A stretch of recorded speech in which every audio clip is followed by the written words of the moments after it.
Welcome back to Season 12 of Limited Supply, the only commerce podcast with unfiltered and refreshingly hot takes. I'm your host, Nick Sharma, and when I'm not recording, I'm behind the scenes scaling your favorite celebrity and consumer brands. Let's start talking all things direct to consumer. Today's sponsor is OmniSend, email marketing that actually makes sense. OmniSend gives you powerful features without the clunky, complicated, and overpriced experience. Email, SMS, flows, reporting, everything you need. Learn more about how OmniSend stacks up against its competitors at nick.co/OmniSend.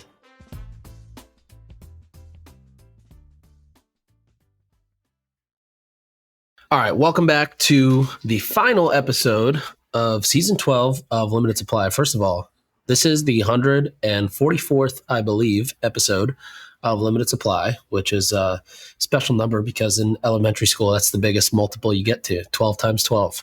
Regardless, today we're going to do a fun episode. Again, as you know, we always do these listener mailbag episodes at the very end. So I'm going to basically spend the next probably 30-ish, 40-ish minutes just diving deep into a bunch of questions we got. Again, these questions are all derived from the Limited Supply Slack community. That's slack.limitedsupplypod.com, or just try nick.co, nik.co/Slack.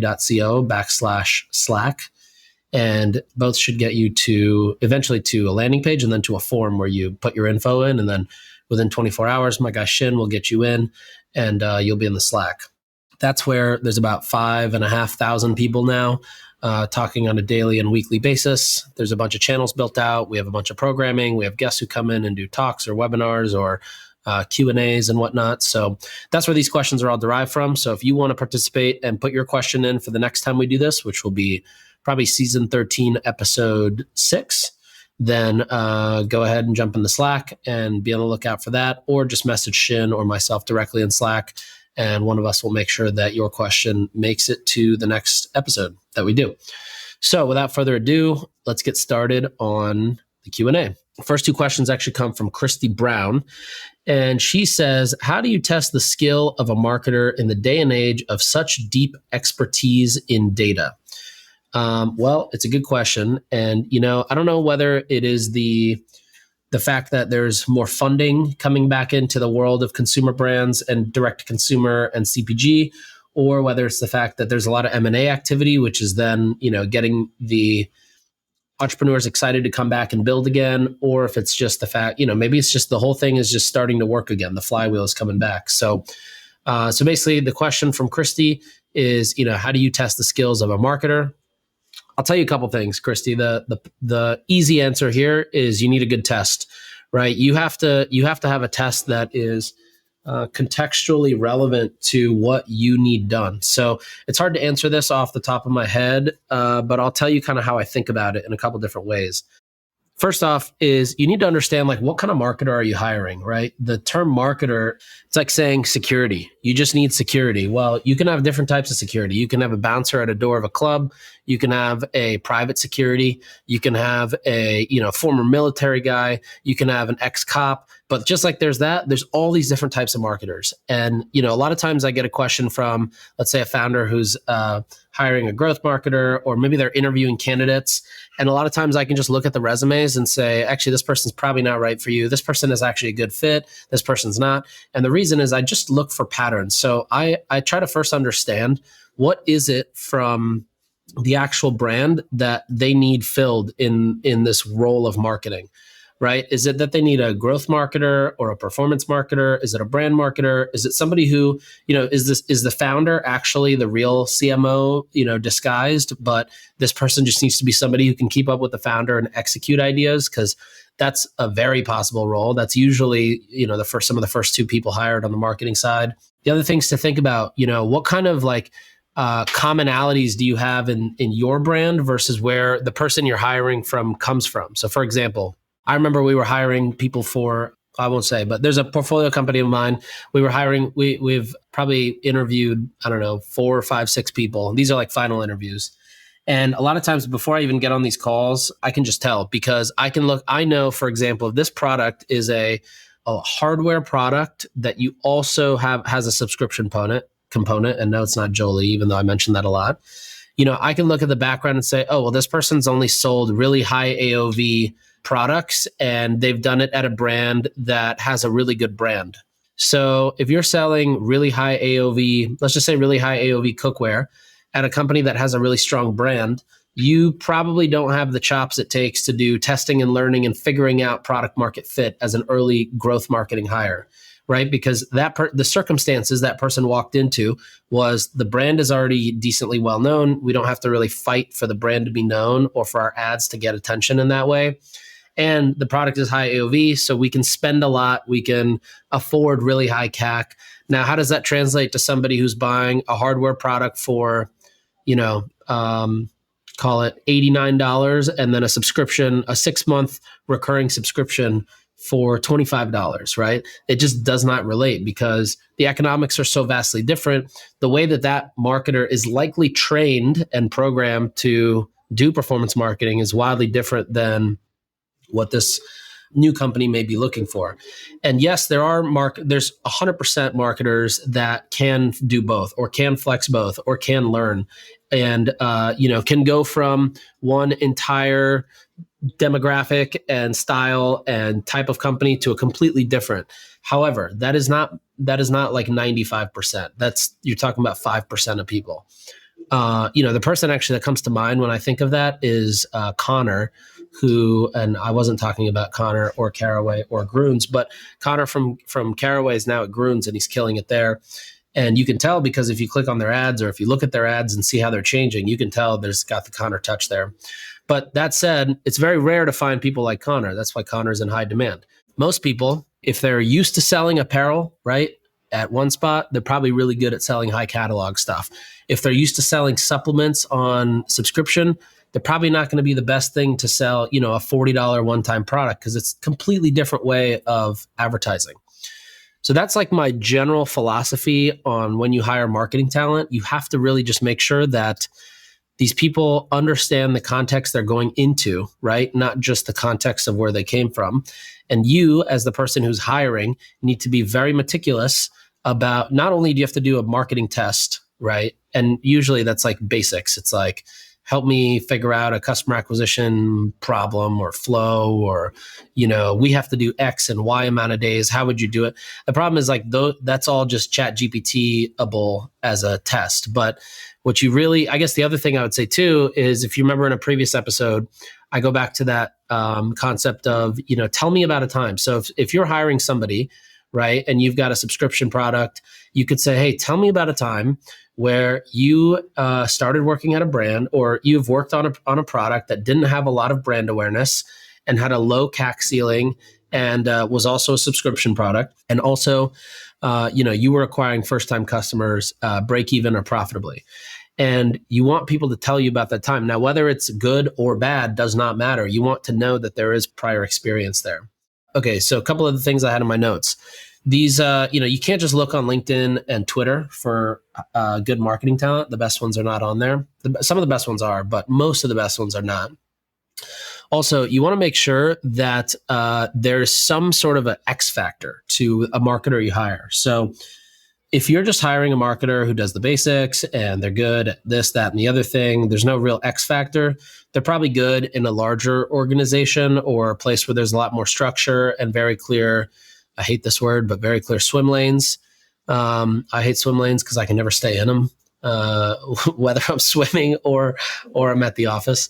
But, the traits of a great marketer, right? Fundamentals behind analytics, copywriting, media buying, how to use Shopify, how to merchandise, what's an offer look like. But you want to have somebody who kind of has who brings to the table that extra edge, right? Like if you're a founder or a CMO or you're a, VP of marketing and you want somebody who's going to come in and own, performance marketing. They can't just be good at performance marketing. They have to have that sort of edge the vision, that flair, that fire underneath them that's going to get them, to basically take your brand to the next level. Curiosity and scrappiness are definitely key here. And those are a couple things I always look for.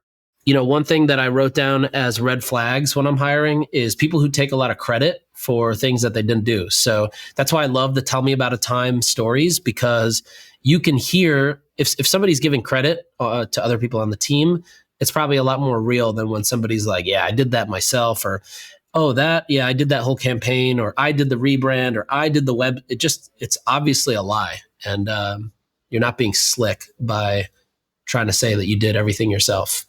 All right, last thing I'll say there, and then we'll move on for real. This has been a 10-minute answer. But last thing I'll say there is the best talent is not looking for jobs. So do not expect to find them on a LinkedIn easy apply post, or for them to write into you, or for them to be tagged. You have to go out and find these people. My recommendation is to go find people who are at organizations that are potentially similar and have not been promoted in a while. So those are the people that are likely to jump. Another one from Christy is maximizing the use of AI for selling. So I'll give you my quick spiel on AI. Today, actually, funny enough, the 25th of June, I am hosting a AI summit at Webster Hall in New York City. So if you're not there, then you should be at the next event, which you can find by going to nick.co/Q4, the letter Q, the number 4. That's our Q4 summit happening in September in New York City. But here's how I think about AI. I think generally AI is 4 stages, right? Stage 1 was anonymous Indians. That's what I call it. Everybody else gets offended. I think it's legit. It's basically just if-then statements, or it was that there's a bunch of data being collected. It gets sent to a data science team in India. It gets sent back, and that's the AI. Or where I really got it was Amazon's Go stores. They did their Amazon Go stores, and they had 1,000 cameras at the top that would feed over into India. And there was literally anonymous Indians watching you check out and adding stuff to your order. The second wave is where I think we are finishing this wave right now, which is like mass consumer AI. This is your mom using ChatGPT. This is honestly, this is really any of the basic models: ChatGPT, Perplexity, Claude, Google Gemini, now Google Veo. If you haven't played around with Veo 3, it's insane. I would highly recommend spending 45 minutes doing that at night. This is consumer AI, and this is things like, asking questions. You can upload basic documents, or now in ChatGPT, I believe if you have Plus or Pro, I know definitely for Pro, I think potentially for Plus, you can actually connect other data sources, your Dropbox, your Google Drive, your Calendar, your HubSpot, all this other kind of stuff. So you can actually give it more data and context to make it more dangerous, which in turn for you makes life more convenient. We're going into what is now, I think, SaaS AI, which is the third wave. SaaS AI is companies like Motion or Triple Whale or basically any of these companies starting to incorporate AI within their platforms. And this is not meaning AI in the sense of if-then statements, but is there a model that is learning things, that is researching things, that is analyzing things, that is making recommendations, that is understanding patterns, that is watching videos, that is listening to audio, that's producing things like briefs or reports or analysis, things like that. That's what I see as the wave we're about to enter into. And that's honestly what I'm most excited and talking about today at the AI Summit. Specifically around Triple Whale's AI product. I don't know if you've seen that, but it is probably like my jaw is dropped on the floor after seeing the demo with Max. And also this for like the Triple Whale one, for example, is where you can actually start building agents. So for example, we have an agent that we built, or actually that Ari on my team built. It's called the Ari agent. And I believe it's a full creative analysis and creative brief writing based on past analytics and data. You could have another one that like I had one that did full research yesterday and put together a bunch of reports for me. You can almost think about like if you were to take what are routine tasks that employees are doing today, analyzing creative, putting that into, looking at the patterns, understanding them, putting it into a brief, sending it to the creative team. If that's an employee's job, that's now an AI agent, right? I think I saw something yesterday that said it best, which is your job today, because of how advanced AI has now become, your job is 300% harder. It was Sean Frank who said this.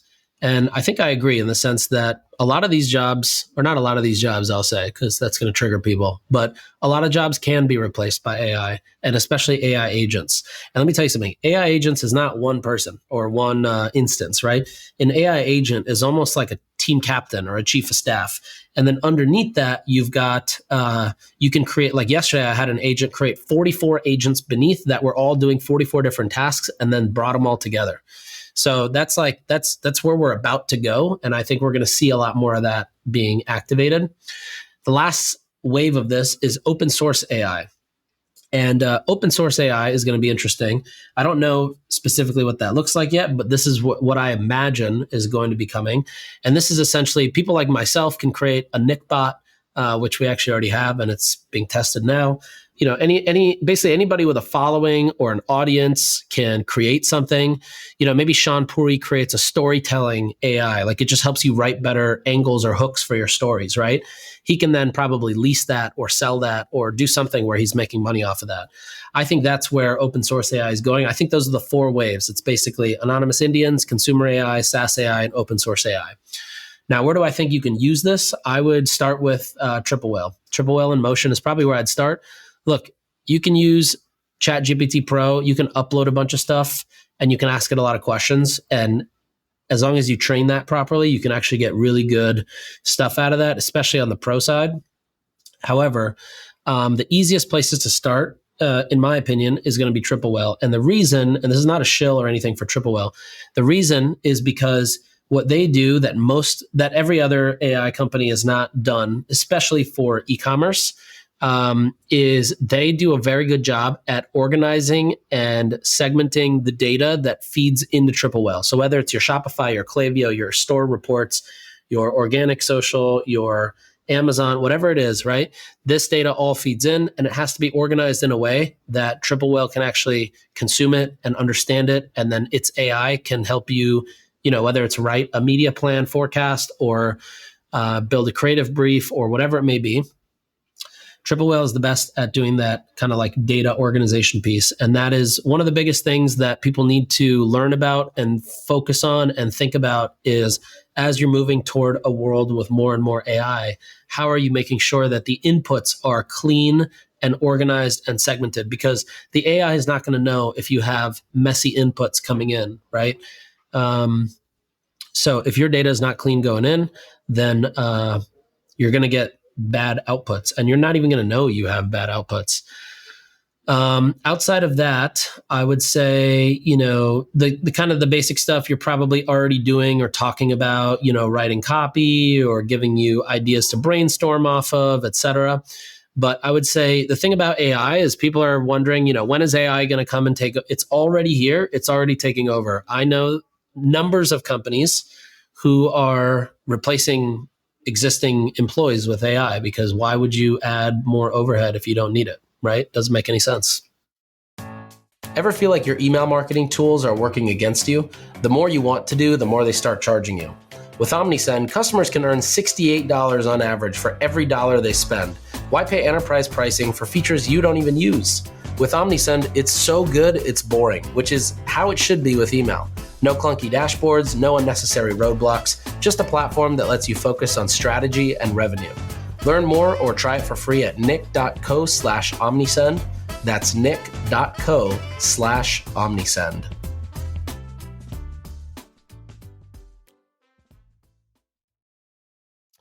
Next question comes from Mike. He asks, does Nick have any Shopify themes he recommends? Well, I'll tell you, Mike, normally I'm not one to nominate themes because I do not like to be liable when things break. And by break, I mean that, a lot of times if you buy a theme and a theme makes an update, you may be in a bit of a pickle because your theme may update, but any sort of code or apps that you have on the front end, that update may mess something up there and vice versa. You might have a theme and you might have an app get updated that breaks the theme as a result. So as a result, I don't normally recommend themes. That said, we had a brand, huge brand, that wanted to build a test. Like they wanted to launch a brand as a test for very cheap. So we built their website on a theme called Local, Local, by Crown Themes, Crown with a K, Krown Themes. It's $360, but it comes with a lot of things that you would need, and you can work with the designer to customize it.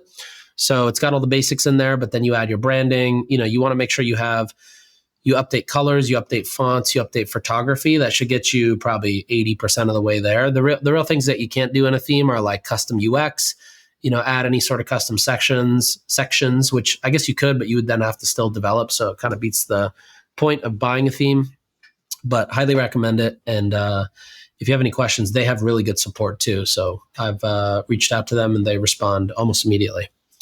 Next question is from Veer. Have you seen brands effectively, i.e. profitably, using only static or image ads, no videos? Till what revenue do you think it's possible? Veer, let me tell you something. I have, and I think the problem, if you're asking about this, is that you're not looking hard enough. You're likely looking at all the brands that everybody talks about, right? The Ridges, the Jones Road, the Grunes, the Caraways, the Hexclads, but you're not looking at brands that are doing 5 to 30 mil. A lot of those are running statics and tens or hundreds of statics. A lot of them are using AI. In fact, I've seen a lot of brands using AI video now. So they're just making stuff with VO. VO makes 8-second clips. In VO3, you can't stitch clips together because it doesn't let you upload a prior screenshot from the last frame of VO of the prior video. But in VO2, if you don't have sound and you're just getting B-roll and you need 30 seconds of B-roll, you can create all that in there and stitch it together and keep the same faces and whatnot. AI statics is big, AI videos is big. And then, the last piece is a lot of UGC. So whether it's, UGC, you're getting commissioned from creators, external creators, whether they're UGC people or people who just deem themselves to be content creators for brands, which honestly I hate. I think that is some of the corniest content, and those are the same faces that end up across 6 or 7 brands. It's very corny. Instead, I would recommend if, honestly, you as the marketer or somebody on the team, I used to make videos and ads all the time when I worked at Hint and just do it myself. I remember even buying a Sony camera and I got in trouble for it because I was so frustrated about waiting to get assets all the time. When I had a white wall in the office and I had the bottles in a fridge, I could spray them, get that condensation look, take the photo. I could have the thing edited and live within 30 minutes. And here we were paying, studios and professional photographers and all this stuff. So if you need like UGC stuff, even if it's just simple content to be made, try to make it yourself. You can have an employee do it. I think some of the best ads we always run are just founder UGC ads. If it's helpful, you can DM me on Twitter. I'll send you a template or a brief outline, a creative brief / outline template for founder UGC. But otherwise, yeah, you should totally try statics. Look, the thing is, statics have a lower CPM out the gate. So you already actually have a better shot. It's on you to decide 2 things. 1, how well is your brand received when somebody sees it? And 2, how good is the creative to get the click? That's the only 2 things you have to focus on when it comes to ads. It's not on you to sell the product in the ad. It's not on you to get the conversion in the ad. You just need for somebody to see your ad and to think, oh, I think I've seen that before, or I think I've heard somebody talk about that before, or I think that's a cool brand, or that is a cool brand. What are they selling? And then part 2 is the ad good enough to earn a click?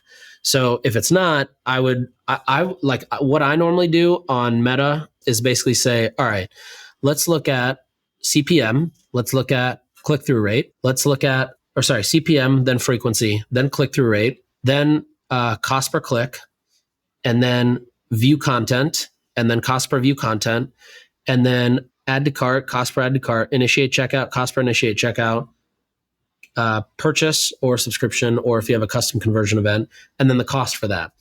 And what this lets you do is just very clearly look at the dashboard. And obviously it's not 100% accurate because all those numbers that Facebook ever shows are just modeled. It's just their own math. But it'll give you a good directional picture of understanding where is the drop-off happening. Is it that people are is your CPM super high? Okay, then whatever you're sharing is not aligning with the audience it's going to. Is your CTR high, but your CPM is low? Well, that means that you're targeting the right people, but your ad's not good enough to get a click. Is your CTR high and your CPC is low, and your view content is high, but then your add to cart's low? Well, then you're just doing a bad job explaining once people get to the site. So look at that and analyze where exactly it is, right? A lot of times people run ads and it doesn't work, and they're just like, it doesn't work. If you remember that movie, Get Hard by Will Ferrell and Kevin Hart, they're trying to figure out okay, where did this money go? Who stole all this money? And Kevin Hart just writes it on the board and points to it. And that's what I'm trying to do here. Open the board, right? Open that list of the funnel in Ads Manager, that view, and then just look at it and point to where the drop off is. That's what you got to fix. So it might not even be that it's your static ads. It might be that your product page sucks. It might be that your checkout sucks. It might be that the messaging in your checkout is not strong enough, or it's not iterating the benefits again. It might be that what's promised in the ad does not match what's promised on the landing page or the product page. So focus on those things. There's definitely a way to make ads work, especially static ads. You have to just know why they're not working, right? Okay, Ross asks, for brands in the 20 to 50 million a year range, what is the best influencer strategy that you've seen work? Well, I would say that for brands in the 20 to 50 million dollar range, there's a few things that I think work well. And I'm going to just go through all of them and give you my 2 cents on where I think they work best. So the first one is YouTube organic sponsorships. So this is like you're watching Graham Stephan, right, the finance YouTuber, and you see a Morning Brew ad at the beginning. That's something that Morning Brew paid for to be at the beginning of the video. They also paid to have their URL at the top of the description, right? Something like morningbrew.com/Graham maybe. The beauty of those is that those campaigns do really well in their flight time. Now, as long you have to obviously work with a good consultant who knows what creators move revenue and ideally has a relationship with them so you get better pricing, or an agency that does the same. In the past, I've always worked with Centus, CENTUS. I don't know if they're still in business. I hope they are. They're the best. They're also who actually Morning Brew uses. But if you run these the right way, usually within 2 weeks, you see a very fruitful analytics, right? Whether it's clicks, signups, installs, downloads, conversions, subscriptions, etc. So YouTube organic sponsorships with creators do really well. And the other reason they do well is after the first 2 weeks, once it pays you back for the next 2 years, as long as the video is evergreen, meaning if Graham's videos talks about, how to save, how to understand how cash back works across different credit cards, right? That's sort of an evergreen video. That video is going to keep getting played for the next 4 or 5 years, and everybody's going to still see the Morning Brew ad and think that they should go click it, or they are going to end up there. And that is exactly what happened. Now, on the B2B side of influencers, it's basically the same thing as like a podcast, right? Especially if they have a video component. The long form content is where you've got amazing relationships with an audience. And it's also the reason there's higher trust is because there's a lot more work that's put in, is honestly on both sides, as the consumer of it and also as the producer of it. Next influencer strategy is the easiest one, is just whitelisting authentic content. So how do you make authentic content with creators, right? Send them the product, make sure they like it, then decide to run the ads or do a partnership together, and then whitelist that stuff with them. Honestly, the reason a lot of the big celebrity whitelisting stuff doesn't work is because it's so obvious those are just paid for versus something that's a lot more authentic and then whitelisted. Next one's a variation of that, which is you seed a lot of product to affiliates or creators who are accepting free product. Then you ask them to post content. They post it. They can earn affiliate off of the content that they post. And you can go and put money behind any of the ads or any of the content that does above the organic baseline of engagement. So let's say organic posts get like 12,000 views on average. If this one's getting 60,000 views or even 25,000 views, you might want to say, hey, we should go spark that. And you can give a small percentage of ad spend to the creator as a fee for basically using their content in an ad. Next one is just a variation of that too, which is just, you don't do product seeding and sparking ads. You just sort of build out an affiliate program with TikTok or something like Social Snowball off of TikTok. These ones are a little out of the box, not so whitelisty, but one is co-branded products. So these, I don't know if I would recommend at a 20 to 50 million mark. I think you're generally focused on growth for the like the core products and the core brand. So maybe it's a discount or a flash sale or something related to the influencer, but co-branded products are possible and I've seen them do well. Next one's advertorials. So you could have the advertorials be coming from an influencer's own blog or website.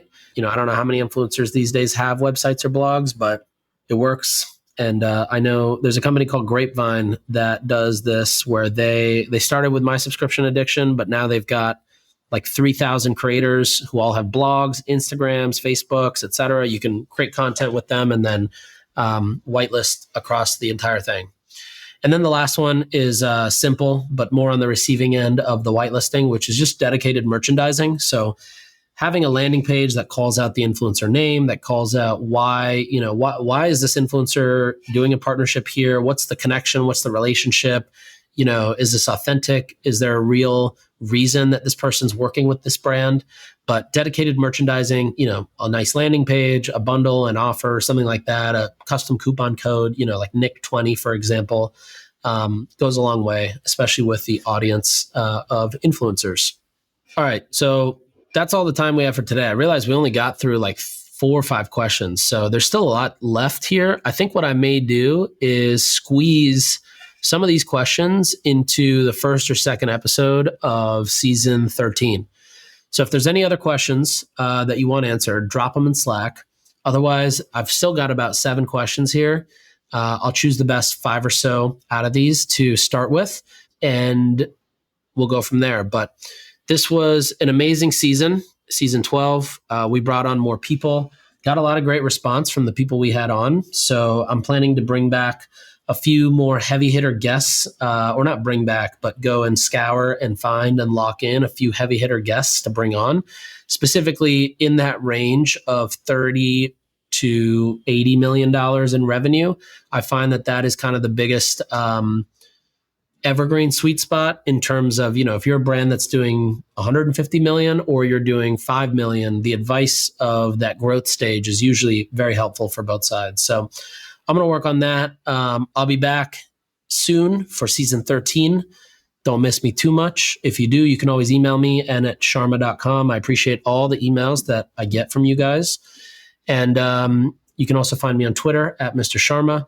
If you're not already subscribed to the newsletter, go to nick.co/email to sign up for the newsletter. That goes out every Sunday.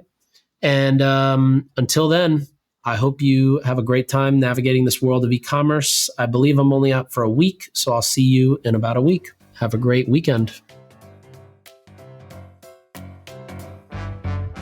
Thanks for listening. We'll be back next time to cut through the noise on CPG, retail, and e-commerce. If you enjoyed this episode, why not share it with a friend? And be sure to subscribe wherever you listen so you don't miss the next one.